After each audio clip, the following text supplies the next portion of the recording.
Hi guys, hope you're doing well today. Back with another video.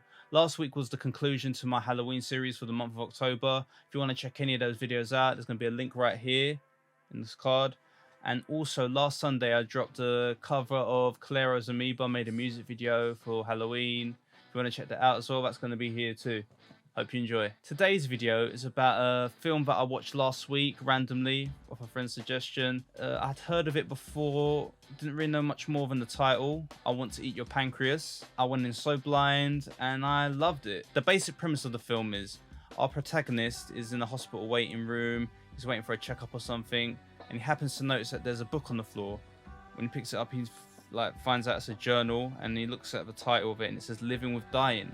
And that sort of throws him off, and he's looks into the first few pages and he notices that it says it belongs to a girl who has terminal pancreatic disease. And as he's reading this, the girl approaches him and she says, "Oh, can I have my book back?" And he notices that it's a girl from his class, Sakura, and he hands the book back, and she, the whole point of the film, or the whole story of the film, is her trying to become his friend and wanting to spend her final days being friends with him, I guess. Things I like about I Want to Eat Your Pancreas: it's very heartfelt. They know which strings to tug. Emotionally, it's so perfect. Everything that's supposed to hit a mark hits. There's just certain moments that make your stomach sink and just tears well up in your eyes. It made me cry. I like the realistic character development in this film. He doesn't take a shine to her straight away. His personality is quite introverted and reclusive. He doesn't want to be friends with anyone because they'll just end up hurting him, he says. So he's very inward to himself, doesn't have any friends in the class, and she has to do a lot to get him to break down his wall, break his shell, and become friendly with her.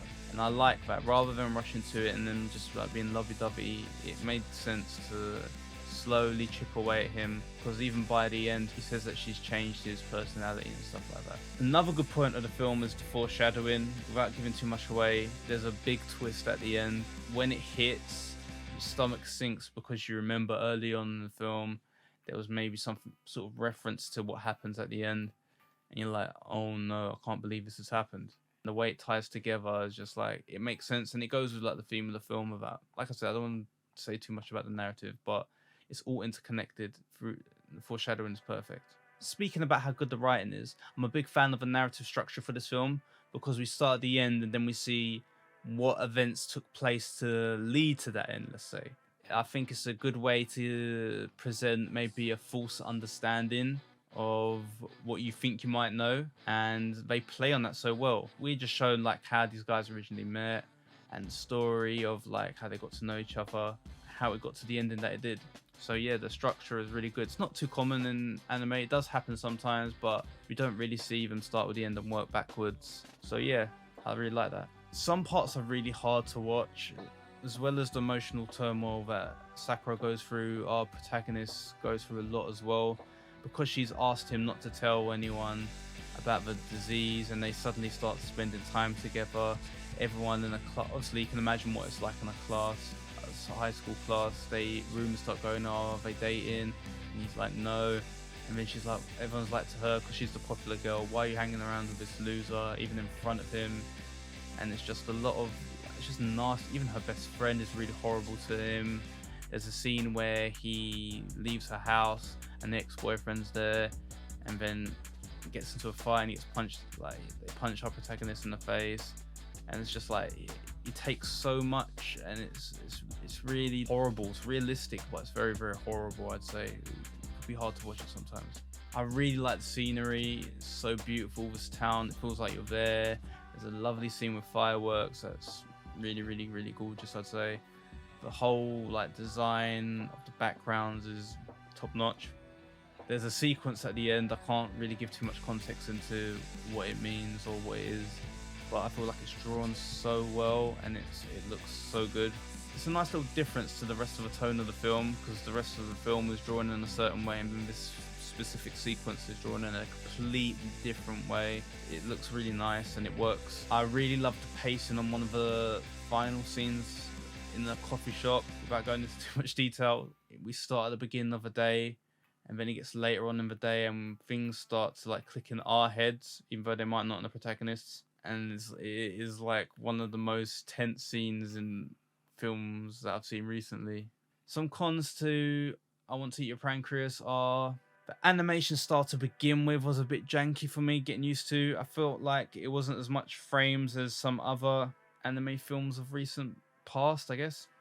It felt very, very janky, very like the movement was wasn't as smooth as what I was used to, like more current titles. So it took me a while to get used to it. But after you get used to it, you don't even notice it anymore. Another thing I don't like about I Want to Eat Your Pancreas is that I don't like how it wasn't ever explicitly shown how they felt about each other, like from their mouths. You may argue that him saying the title of the film to her may be a way of showing that, but I felt like it could have been said more explicitly. And regarding to the context of the film and the way it goes, for me it would have been better if one of them said something to each other that they like loved them or something in a more explicit way, because there's always this sort of like lingering tension, I believe, between them two, like this wall's never shattered. So yeah, that's my personal thing. Like even like a slight hint towards it would have been better. Finally, I didn't like there's this scene, like I said, where it's raining and he runs into the ex-boyfriend and then he gets punched in the face, and then she happens to be running out of her house because originally he leaves her house for one reason or another, runs into the boyfriend punches him in the face, and then she appears, even though it's not outside her house directly, but she somehow heard it from her room. I don't know, was she following him, or it just felt like too convenient, and I was like, I just don't like this scene. It's a bit cringy the way it's been put together. But overall, I really like the film. Strong 8 to 8.5 out of 10. I would definitely recommend to watch. I don't know if I could watch it again after how much it hit me. But yeah, you should definitely watch it at least once. It's a beautiful film with believable characters, believable story. And yeah, it's a good love story, I guess. If you've seen I Want to Eat Your Pancreas, please let me know in the comments below and your thoughts on it. And if there's any other anime films I should check out. Hope you enjoyed. Thank you. Goodbye. See you next time.